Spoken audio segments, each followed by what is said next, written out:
Bon, on se le remet ce moteur.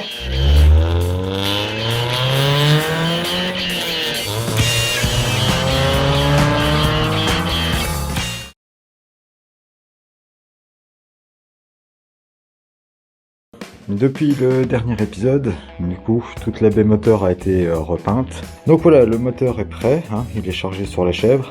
Et bien entendu, j'ai mis des petites protections histoire de ne pas abîmer. Alors la procédure est assez casse-pied pour le remettre en place, parce qu'en gros, ici, il y a cette vis qui sert en même temps de support pour le moteur. Il va falloir faire passer ça sans que ça frotte ici, voilà, sur le longeron. Pour le mettre, du coup, il va sans doute falloir le mettre de travers pour glisser en dessous du longeron, la vis là, et remettre en place. Donc ça peut mettre du temps, il faut y aller doucement, il faut pas être pressé. Donc on va faire ça à la cool. Bon, pour remettre le moteur, comme je suis un feignant, j'ai fait appel à Agathe et Lucas, voilà, qui vont m'aider à mettre ça là-dedans. Donc bah c'est parti.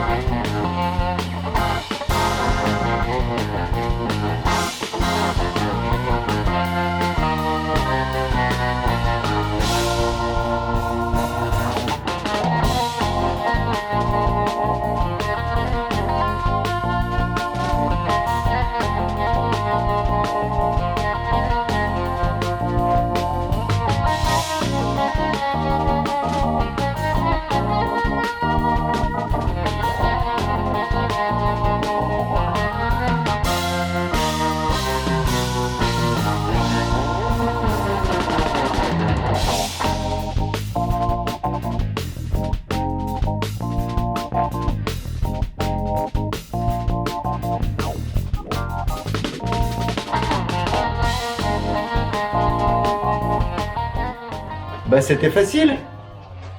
Non, en vrai, il y a un boulon qui nous a posé problème, bien entendu, parce que vu qu'il y a plein de supports dans tous les sens, il y a toujours un boulon qui s'aligne pas. Voilà. Sinon ce serait trop facile, remarque. Exactement. Ce serait pas l'heure de la bière. Pourquoi pas? Une petite pause bière, là. C'est toujours l'heure de la bière, voyons. Avec modération. Hein. Alors on va l'appeler. Hein. Allô, modération? Ouais. Je peux venir. Prends des chips. Et puis on continue juste après. Bien, voilà. Avec le collègue, on a rebranché tout le faisceau électrique.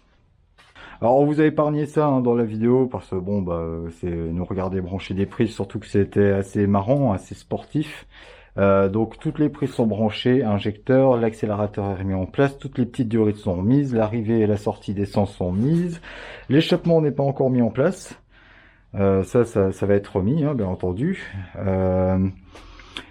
Et là, on va s'occuper, parce que ça va être le moment de mettre de l'huile dans le moteur et dans la boîte pour pouvoir tenter un démarrage, déjà une lubrification, donc un démarrage à vide sans allumage. Et du coup, bah, si je veux mettre de l'huile dans la boîte, faut mettre des cardans. C'est mieux. Et ouais. Et ben c'est parti. La boîte est remplie. On va remplir le moteur avec toujours ma fameuse huile pleine de dinosaures. Comme le moteur a été entièrement vidé de son huile, on va pas le démarrer comme ça d'un seul coup, ça serait dangereux. Hein. Du coup, on va faire tourner le moteur à vide, sans allumage, pour que la pompe à huile aspire l'huile et lubrifie le moteur. Comme ça, quand on fera un test de démarrage dans quelques secondes, et ben, on risquera pas de tout flinguer. Hein. C'est quand même mieux. Hein. Ça éviterait de tout démonter encore une fois. Allez hop, je remplis. Bon, je filme pas le remplissage, puis on se retrouve tout de suite après. La batterie en place. Donc comme je vous l'ai dit au démontage, on commence par le plus. Hein. Ça évite de se court-circuiter si jamais on touche la masse en même temps. Et la masse. Pas d'incendie. Agathe, tu vas aller au volant. Tu vas déjà mettre le contact, voir s'il y a du contact.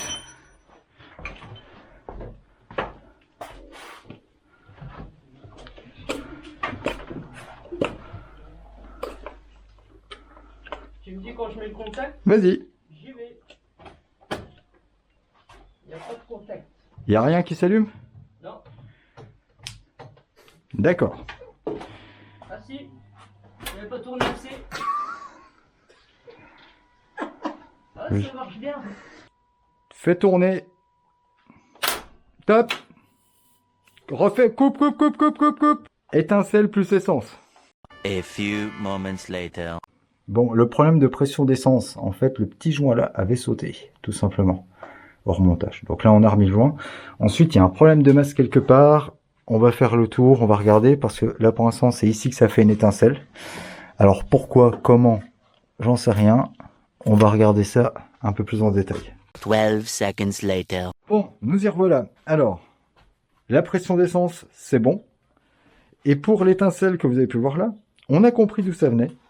C'est juste qu'en fait, il y avait de la très haute tension qui passait dans la carrosserie au même moment. C'était pas isolé. Donc voilà. Là, Agathe va faire tourner le moteur pendant 5 secondes sans allumage pour amorcer l'huile. Vas-y.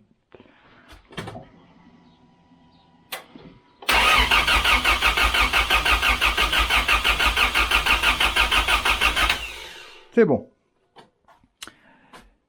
Ça sent bien l'essence, à mon avis on est en train de la noyer, mais au moins les injecteurs fonctionnent et il n'y a pas de fuite. Alors là il y a du liquide, c'est de tout à l'heure, mais il n'y a pas de fuite. Donc les joints d'injecteurs ont bien été remis, parce que ça aussi des fois c'est un piège. On va brancher les bougies. Contact est coupé? Oui, c'est bon. Contact coupé. Allez. Pas d'accélérateur, juste au démarreur. J'y vais.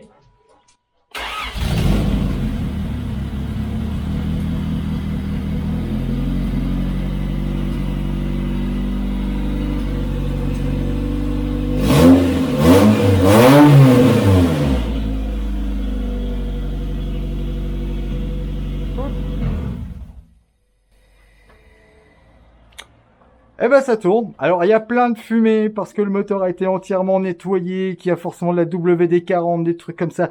Là c'est normal. Ça démarre au quart de tour. Le compte tour fonctionnait quand tu étais en marche? Nickel. Eh ben tu peux enlever entièrement le contact. Maintenant il y a plein de choses encore à brancher, mais ça démarre au quart de tour. Maintenant il y aura le radiateur à remettre. Il faut terminer de connecter l'échappement, remettre la boîte à air.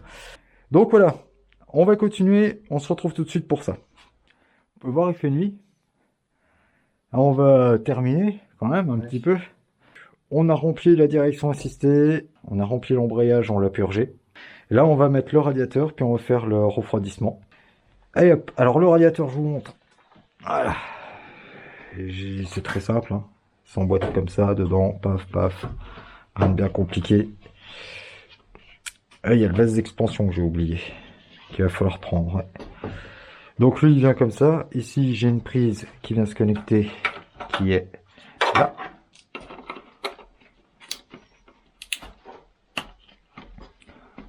Hop là. Ici donc il y a la petite pièce pour porter, enfin pour maintenir le radiateur. Ça tout de suite. Et vous voyez, un vrai professionnel. Clé de 10. Voilà. C'est beau, hein. Ouais, c'est beau. c'est top. Celui-là, T'as vu les assistants, toi? Tu demandes un truc, tu l'as. j'avoue. T'as même pas besoin de le demander, tu sais, tu penses à voix haute, mais nous on est là. Hop là. Et voilà pour celui-là. Alors, je vais remettre les durites. Vous vous demandez peut-être c'est quoi ça? Ça, c'est pas le bouchon d'origine. Le bouchon d'origine, il est là.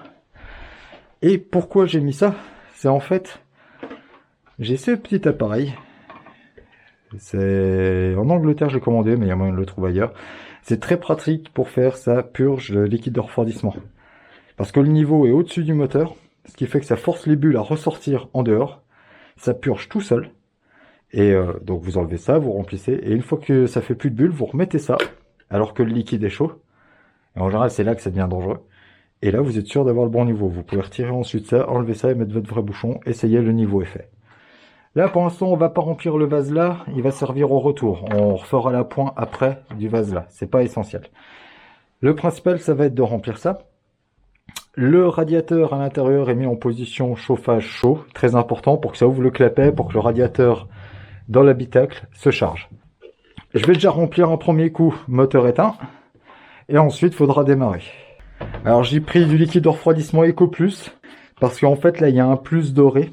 Et je me suis dit, ça, c'est simplement bien. Et en fait, c'était le moins cher. Faites des dons. Je rigole. Abonnez-vous. Voilà. Ou un pouce bleu. Ou un pouce rouge si vous voulez. C'est pas grave. C'est bon pour le référencement dans tous les cas. Mettez un commentaire. Dites que je suis bête. Dans les commentaires. Ça me plaira. Alors, on a un chien qui adore rouler en voiture. Ouais. Qui du coup s'assoit sur tes outils. Ah oui. Le mec, il se dit, ouais, mais vous êtes tous autour de la voiture. C'est quand qu'on y va. Mettez un pouce bleu pour le chien. Ça lui fera plaisir. Alors vous voyez déjà rien qu'avec le fait d'être en hauteur par rapport au moteur, ça se purge déjà presque tout seul. On dirait du sirop de grenadine. De monte.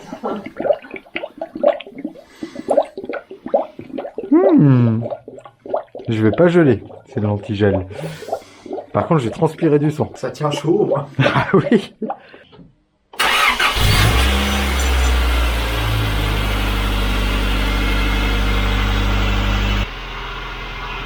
Donc vous voyez les bulles commencent à ressortir. Ah ouais, là c'est l'échappement qui se fait là. Alors c'est la bagnole qui prend feu. Non, non, là on voit clairement que c'est le joint. Vas-y, mets ta main, tu vas voir. Ouais. Ouais, petit joueur. C'est bon, t'as vu du liquide de refroidissement, ça doit être trop chaud. On va lui expliquer le principe, hein. Je suis mécanicien.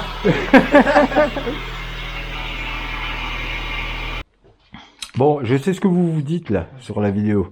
La seule chose que vous voulez voir, vous, c'est la voir tourner, la voir rouler, faire un essai sur route. Et vous allez le voir, bah, d'ici peu de temps. J'ai même envie de dire dans quelques secondes. Et ça y est, il fait jour. Alors, voilà, à la sortie du garage. Bon, pour le moment, il n'y a pas encore les ailes, tout ça, parce qu'on va faire des essais. Comme ça, si il y a des problèmes, on n'est pas obligé de tout redémonter. Donc là, je vais aller essayer ça sur une petite route à côté de chez moi, au calme. Et on va voir, on va faire une montée en température, voir si la pression d'huile est bonne, si le VTEC s'enclenche correctement, et tout ça. Donc, ce qui a été fait depuis hier soir, bah, la barre anti-rapprochement qui a été mise. Bon, ça, rien de particulier. Hein. Et les roues qui ont été resserrées, bien entendu. Les cardans qui ont été serrés, tout le train avant a été resserré parce qu'on avait un peu desserré tout. Pour avoir plus facile. On a laissé la voiture toute la nuit sur un... Salut Lulu. On a laissé la voiture toute la nuit au-dessus d'un carton pour vérifier qu'il n'y avait pas de fuite. Il y a 0 fuite. Ça démarre au quart de tour. L'alternateur charge. Donc, bah, il n'y a plus qu'à essayer en conditions réelles. Bah, on est parti pour l'essai. Quart de tour. Vous pouvez voir, elle est encore froide. Voilà, il s'est chauffé un petit peu.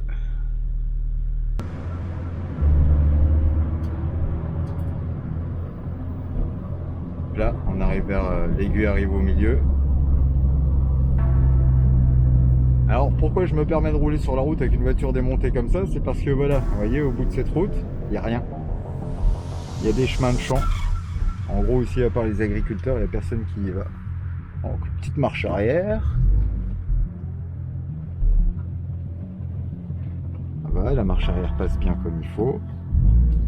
La boîte est super fluide.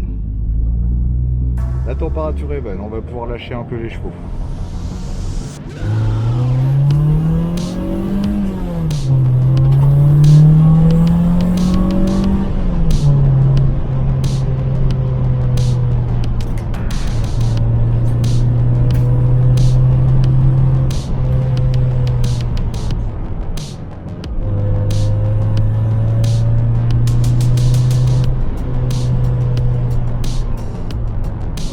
Elle monte tout de suite dans les tours, il n'y a pas de problème. La boîte S20, aucun souci.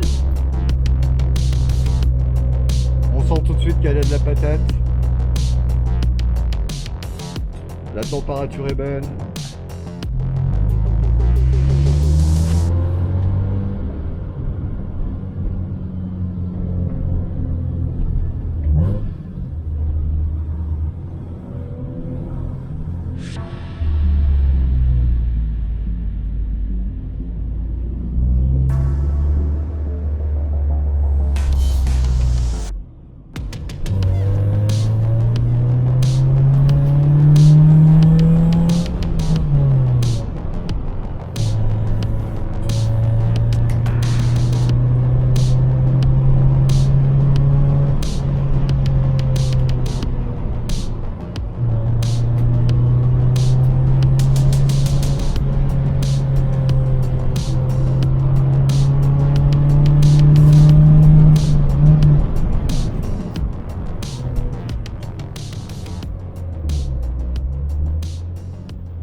câble. Et voilà, les panneaux de carrosserie sont remontés. Donc ouais, on a mis le capot noir qui était sur la grise parce qu'il n'est pas cabossé, il tient. Et là du coup on va aller essayer. Alors il y a Lulu qui veut aller essayer la voiture. Tu vas aller en voiture? Ouais, tu vas aller en voiture. Voilà, Lulu va aller en voiture. On va essayer, donc là j'ai chargé une caisse à outils dans le coffre au cas où. Dans le pire des cas, il y a Lucas qui nous accompagne avec sa voiture, donc on pourra, s'il y a un problème, on ne sera pas à pied, et voilà. Donc voilà, on va essayer ça tout de suite. Reste de la voiture, on a déjà fait un petit peu de route. Allez, on est accompagné, on est en 2 Civic. Et on a eu un petit coup de parano, alors je ne l'ai pas pris en caméra. On a eu un bruit sur le châssis, un blum comme s'il y avait un boulon qui avait lâché, mais en fait c'était plus un caillou apparemment. Donc rien de bien méchant. Sinon la voiture réagit bien.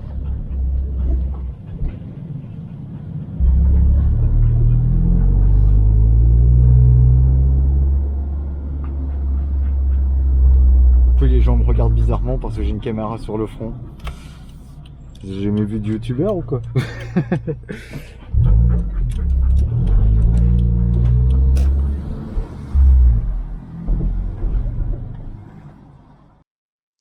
C'est le mois du futur. Je mets une petite pause dans cette vidéo parce que là je vais vous expliquer que le moteur fuit en termes d'huile et que je suspecte qu'il y ait une fissure entre le bloc et la boîte de vitesse. Pourquoi? Parce que j'avais vu qu'il y avait un peu d'huile qui avait coulé à cet endroit-là. Mais en fait, c'était juste le joint du cache-culbut qui avait coupé en fait quand je l'avais mis. Je l'avais mal mis. Comme quoi, il faut toujours faire attention. Il a été changé, le problème a été réglé et le moteur tourne toujours très bien. On est 5 ans plus tard au moment où je vous dis ça. C'est une Honda Civic. Si on l'entretient, il n'y a pas de problème. Bref, je vous laisse avec la fin de la vidéo qui est en mode drama. Mais rassurez-vous, la voiture va très bien. Et d'ailleurs, vous la reverrez très bientôt sur la chaîne parce que j'ai quelques petits travaux à faire. N'hésitez pas à vous abonner, lâcher un petit like. À bientôt. Et donc, nous y voilà. La voiture est finie. Enfin, presque. Ouais, parce que j'ai eu des mauvaises nouvelles sur la voiture. Alors par contre là il y a une invasion de mouches sur la peinture. Là je vous explique, on est au mois d'octobre, donc ça fait déjà 3 mois, 2-3 mois oui à peu près que le moteur est monté, que la peinture est faite et tout ça. Avec, on a déjà roulé 6000 km à peu près. Mais voilà, j'ai un gros problème avec cette voiture. Il s'avère que le moteur qui a été mis dedans, donc a été entièrement refait. Et au bout de quoi, de 1000 km à peu près, je me suis rendu compte qu'elle consommait énormément d'huile. Et au final, après une inspection, je me suis rendu compte que le moteur était fissuré. Le bloc moteur est fissuré, la paroi entre la boîte de vitesse et le bloc moteur. Donc la voiture pour l'instant démarre et roule, il n'y a pas de problème, mais c'est pas fou. Et il vaut mieux pas continuer à rouler comme ça, de toute façon il va y avoir une casse moteur, c'est sûr et certain. Donc l'avantage c'est qu'on a un deuxième moteur, le problème c'est qu'il faut entièrement le refaire les joints et tout ça. Lui le bloc est nickel, j'ai vérifié, il n'y a pas de fissure ni rien du tout. Bref, il y a eu 10 mois de travail en tout entre la réfection moteur actuelle, la carrosserie, la peinture, l'intérieur, le châssis, les suspensions, les cylindres blocs, tout, même les jantes, comme vous pouvez voir, il y a des nouvelles jantes dessus. Mais tout ça, il va falloir recommencer la partie mécanique. Comme vous pouvez voir, il y a Lulu qui passe, je profite de cet instant. Pour l'instant, je mets en stand-by cette voiture, parce qu'il y a encore beaucoup de travail. L'hiver arrive d'ici peu de temps. La météo va beaucoup moins s'y prêter et j'ai plus trop de place dans le garage pour travailler avec ça. Parce qu'entre temps j'ai dû donc racheter une autre voiture, vu que celle-ci elle peut nous lâcher à tout moment. Je pense que je vous la présenterai peut-être, on verra ça dans une prochaine vidéo. Donc c'est pour ça qu'il y a eu beaucoup de retard sur cette vidéo, je savais pas trop où ça allait amener. Il me fallait le temps d'analyser un peu le moteur et voir quel était son problème, pourquoi il y avait une aussi grosse fuite d'huile. Donc forcément c'est problématique. Mais cette voiture donc n'est pas finie, il y a encore du travail, beaucoup de travail et on se retrouvera bientôt. Allez, portez-vous bien, et puis à tout bientôt. Ciao, bye bye.